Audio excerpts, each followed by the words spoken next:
Hi guys, it's Julie here. I just wanted to hop on and read something that I wrote earlier today.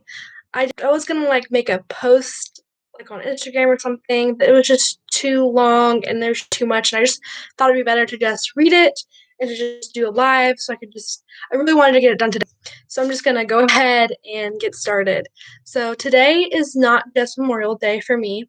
I honor and respect this day as it marks a day of great sacrifice from my brothers and sisters who have gone before me in the military. I'm grateful for their sacrifice and the freedom we have because of it. I'm proud to serve in the Navy today, and to even have the chance to do that is a great honor. But today I wanted to talk about foster care. I needed to talk about it. It wasn't just a want. It's the last day of May, May 31st. It's the last day of Foster Care Awareness Month. And it's also my first as a foster parent. I fully intended to take this month to write and post and share about my experience and stories of other foster parents, and to follow the prompts each day, to bring awareness. But I didn't. It was a hard month. One of the hardest that I've ever gone through. It's been a month that I've had to sit in pain and process and reevaluate what my future holds. It was my first Mother's Day without the first kids that have ever called me mom and relied on me to care for them fully in that capacity. The first month after my first placements moving on in their journey, it's been a month of loss, and not just of the kids. It's just been a time of silence for me. Also, on another note, I finally got an update on the kids, and while they are experiencing hard things still, there's hope and they're safe. And yeah, I see hope for them and where they're at. That's the most important thing, that they're safe and that there is hope. I can't really say too much else.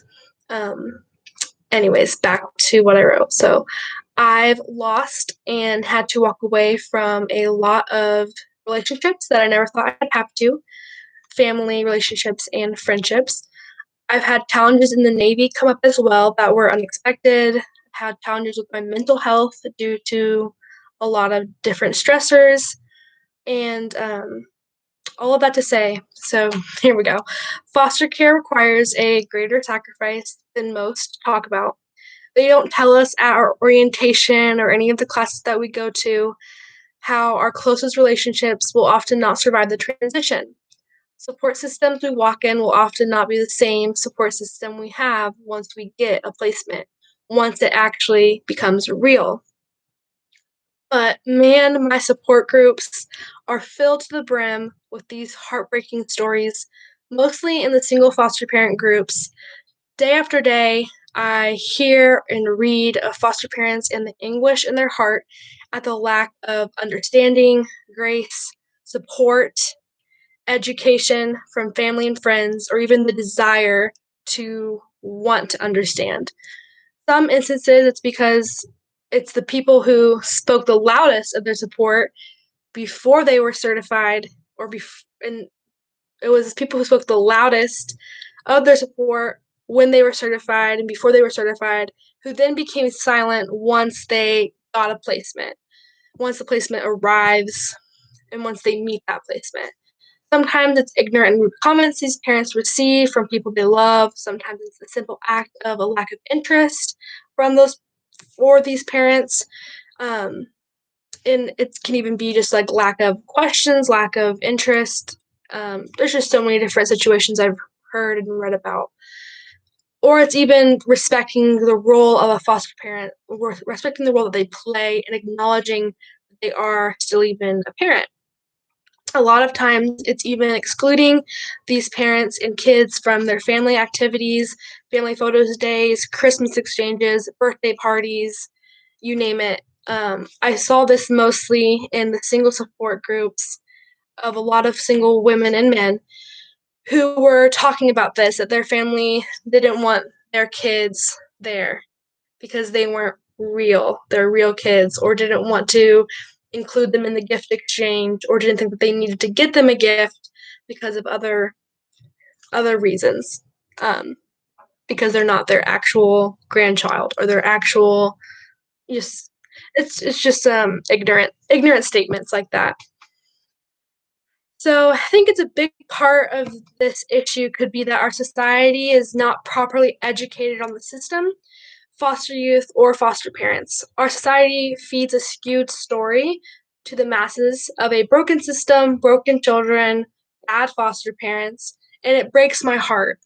I think it's holding so many people back from doing their part or even educating themselves on foster care because it looks so ugly and it's been this narrative for so long.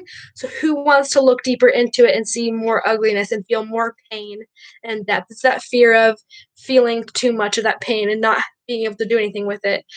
But it's holding people back from being able to see that it's not what the narrative has been.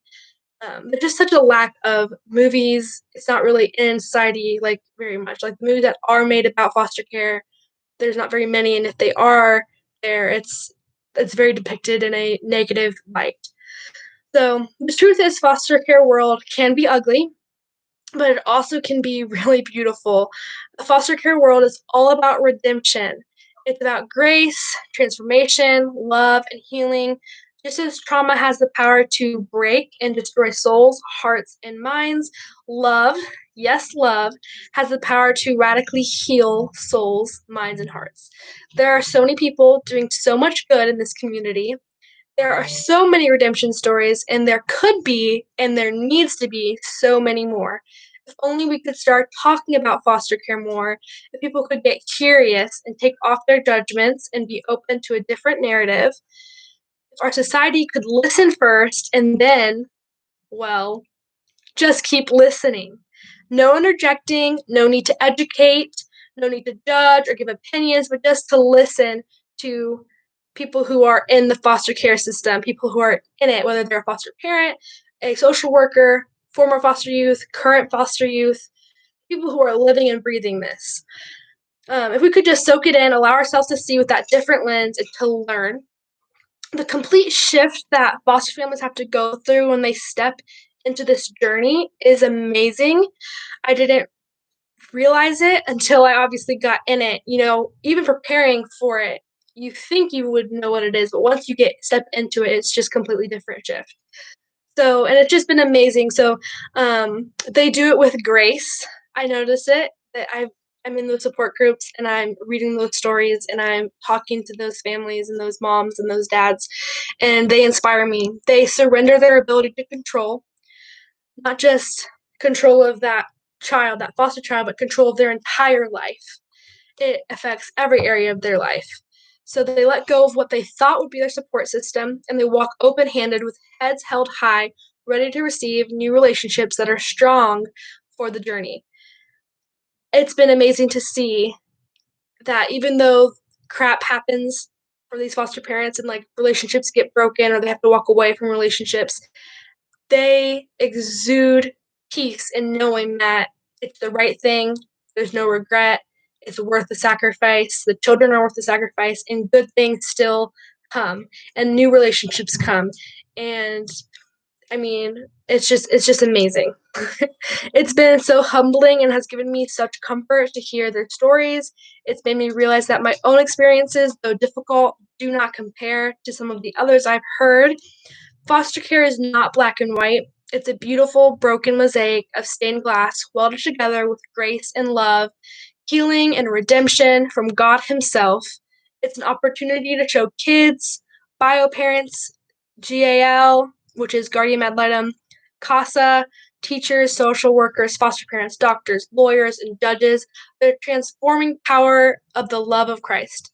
To show the power of transforming families with love and reunifying homes, show the beautiful transforming power and love that comes with adoption. Hard things are not bad things. Hard things aren't something to walk away from. We should never tell anyone that they can't do something because it's too hard, because deep down we don't think that we could do it, so why could they? That's so limiting to us and to God. God created us to do hard things. God made us strong enough for the hard things. God created us to love and to serve one another, especially those who walk a different path than us. Let's make a change as a society. When someone comes to us talking about hard things, whether it's the life of being a foster parent or anything else, let's encourage them to keep going and remind people of the God that lives inside of them. Let's push aside the need to dismantle others in weak moments to make ourselves feel stronger when we weren't brave enough to pick up the weight they were carrying to begin with. Let's be people who encourage each other to push through hard moments.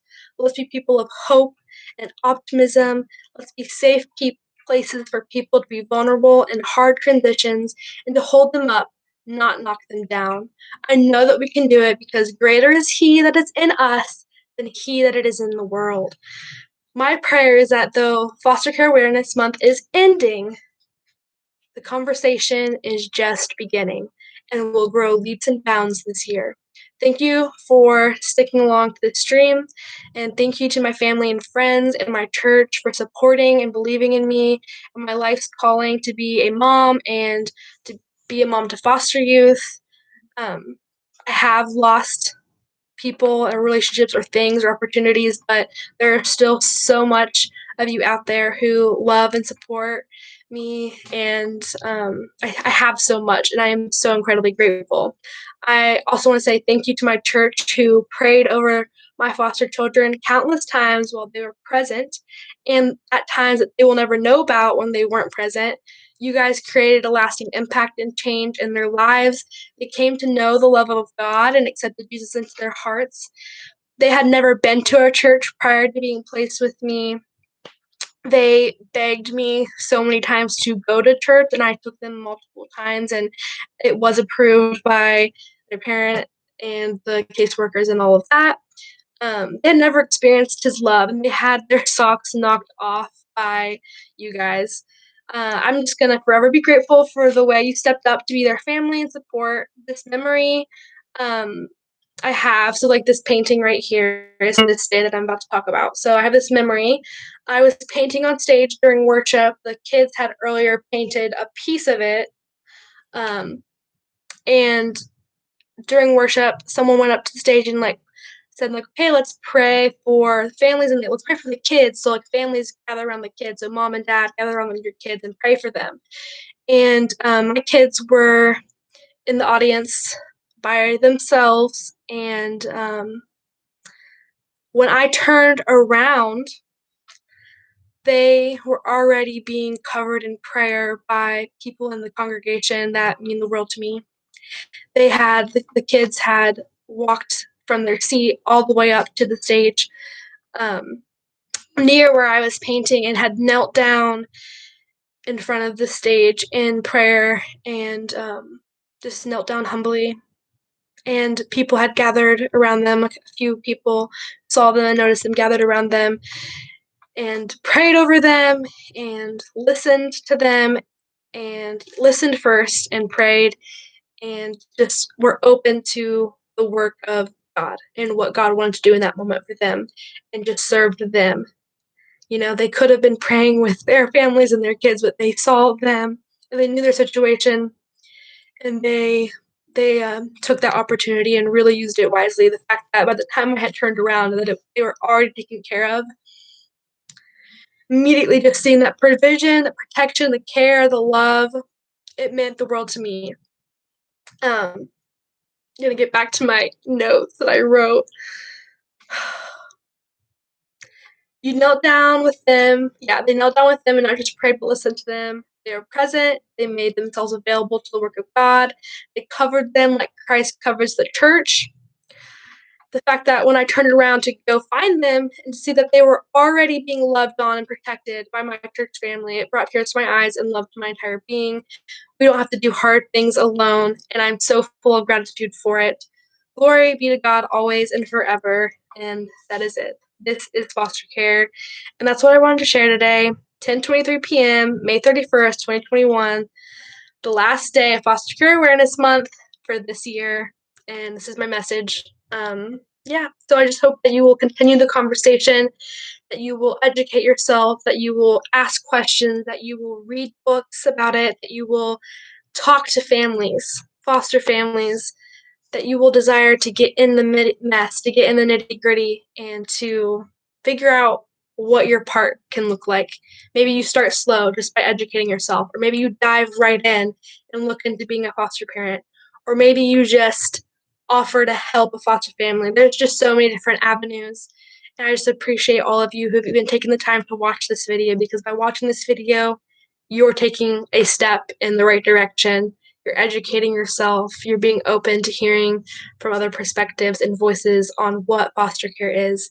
And I appreciate that so much. Anyways, with all love in my heart, peace be to you. God bless you. God keep you. You're amazing. You're wonderful. If someone hasn't told you that already, just know it. You are loved. Goodbye.